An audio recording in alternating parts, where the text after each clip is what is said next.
Bernard-Henri Lévy, bonsoir.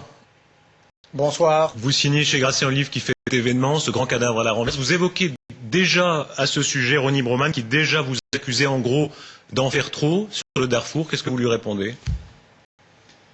Écoutez, je lui réponds ce que je réponds déjà dans ce livre, c'est-à-dire que quand on est face à une situation pareille, avec des massacres de masse et des tueries de cette ampleur, on n'en fait jamais trop. Je crois qu'on n'en a pas fait d'assez, et que si ce massacre du Darfour dure depuis plus de 4 ans, dans une impunité totale, ou presque, pour les Soudanais, c'est qu'on n'en a pas fait assez. C'est un des engagements que vous mentionnez là. Dans le livre, vous évoquez vos engagements à gauche. Et cette pleine actualité, la gauche a perdu en France il y a quelques mois, il a perdu en Suisse il y a seulement 10 jours, beaucoup de points. Vous et votre famille toujours? Oui, enfin moi je me sens appartenir évidemment à cette famille de pensée qui a une très longue tradition. Mais la gauche a perdu parce qu'elle est malade, elle est profondément malade, elle est même dans un état, mon livre s'appelle Ce grand cadavre à la renverse, le titre dit bien ce qu'il veut dire, elle est dans un état quasiment cadavérique.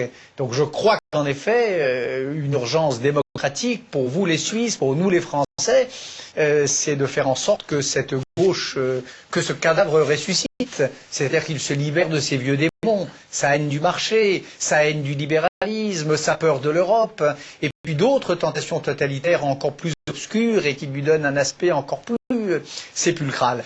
C'est ça que j'essaie de faire dans ce livre. Vous partez d'un coup de téléphone, c'est Nicolas Sarkozy qui vous appelle sur un ton un peu copinard. Il dit allez, fais-moi un article favorable, c'est au début de la campagne, sauf en janvier.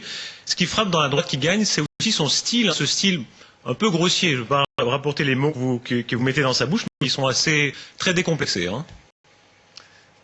Oui, mais enfin, Nicolas Sarkozy a le mérite de parler comme nous parlons tous. Ça, c'est pas tellement le problème. Moi, ce qui me frappe plutôt dans la droite française, et la raison qui fait que, au fond, même s'il y a des aspects dans la politique de Sarkozy, très bien, sa politique étrangère, son rapport à l'Amérique, tout ça, c'est des choses dont je me félicite. Mais si je ne me suis pas rallié, comme tant d'autres intellectuels français, c'est parce qu'il y a des choses dans cette droite décomplexée sur le fond qui, pour moi, ne passent pas. Par exemple, l'idée qu'il faudrait en finir avec la repentance. Ça, c'est un des grands thèmes de la campagne ce fut un des grands thèmes de la campagne de Nicolas Sarkozy. La façon que l'on a de parler aux Africains, la façon que l'on a de parler des raisons pour lesquelles l'Afrique n'est pas entrée dans l'histoire, la question des tests ADN, le mélange de la génétique et du droit familial. Il y a tout ça, dans la droite française, il y a tous ces thèmes qui sont en train de revenir à la surface et avec lesquels moi je suis dans un désaccord tranquille, mais en désaccord. Mais est-ce qu'il n'y a pas aussi, en France comme en Suisse, beaucoup de gens dans votre génération, y compris des gens qui étaient de gauche, dans les milieux enseignants, etc., qui sur la sécurité, qui sur l'autorité à l'école, aiment ce ton décomplexé de droite? Oui, mais bien sûr qu'il y en a. Ça n'est pas mon cas. Bien sûr que la sécurité est un vrai sujet, et bien sûr que l'école doit être un lieu de transmission du savoir et pas un lieu d'indiscipline programmée, mais pas à n'importe quel prix. La sécurité, par exemple, bien sûr, mais pas au prix pour nous les Français de reprendre à notre compte les thèmes d'un lepénisme apparemment écrasé électoralement.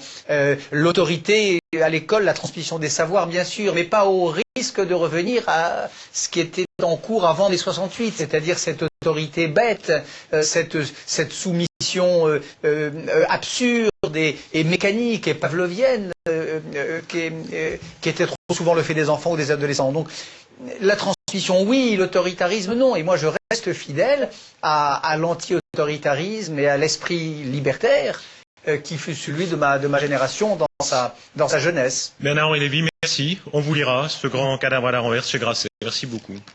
Merci à vous.